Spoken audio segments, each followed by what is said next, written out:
भूत प्रेतों में विश्वास करना या ना करना हमेशा से विवाद का विषय रहा है। जिनते मुंह है उतने ही किस्से कहानियां भी। लेकिन कई बार कुछ ऐसे अनुभव होते हैं जो आपका ऐसी बातों पर विश्वास करने पर सोचने मुसाफिरी यूं तो अपने आप में ही एक बेहद खूबसूरत अनुभव है, पर यह जरूरी नहीं कि हर अनुभव आपको खुशी ही देगा। एक ऐसा ही अनुभव बताता हूं जिसने हमें खुशी नहीं दी। करीब 5 साल पहले की बात है, जब हम दोस्त साथ में नैनीताल की सुंदरता से रूबरू होने गए थे। इस सफर से पहले तक भूत पिशाच, पितृ भगवान आदि जैसी शक्तियां मेरे समझ से बाहर के विषय थे और ना ही मैं इनमें विश्वास करता था, पर इस एक यात्रा ने हमारा पूरा नजरिया ही बदल दिया।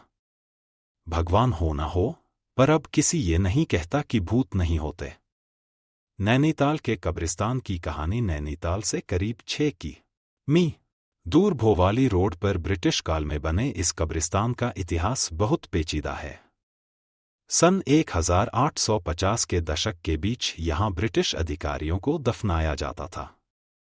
कहते हैं कि 1880 के भयानक हादसे के बाद से इसे भूतहा दर्जा मिला। 16 दिसंबर 1880 का दिन नैनीताल के इतिहास का सबसे भयानक दिन बना। उस दिन एक ऐसे भूस्खलन ने नैनीताल की शांति में दस्तक दी जिसमें 150 से ज्यादा लोग मारे गए और कस्बे का काफी बड़ा हिस्सा नक्शे से पूरा गायब हुआ।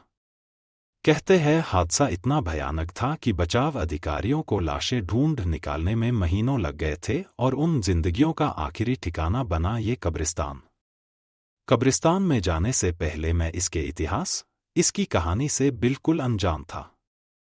जवानी के जोश में उछलते हम मुसाफिर यार एक साथ उत्तराखंड के जिस रास्ते पर दिल किया चल पड़े। एक हंसी शाम हम भोवाली रोड से अपने होटल की ओर जा ही रहे थे कि हमारी नज़र इस अजीब से गेट पर जा टिकी। क्योंकि सूरज ढलने में और अंधेरा गहराने में अभी थोड़ा वक्त बाकी था, इसलिए हमने गाड़ी इस गेट की तरफ मोड़ दी।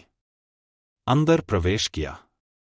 श्रेय हिंदुस्तान टाइम्स पुराने दरवाजे और अनजान जगह को देखकर हमें अंदाजा तो था कि जोश जोश में हम ठीक नहीं कर रहे हैं।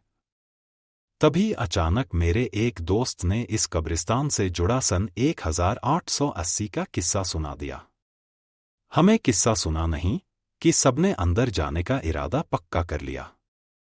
देखते ही देखते हम कब्रिस्तान के अंदर घूम रहे थे, यहां दफन लोगों की कहानियां जानने की कोशिश कर रहे थे, एक से दूसरी कब्र पर कूद रहे थे, मासूम लोगों की मौत का मजाक बना रहे थे, गले से अजीब अजीब आवाजें निकालकर एक दूसरे को डराने की कोशिश कर रहे थे।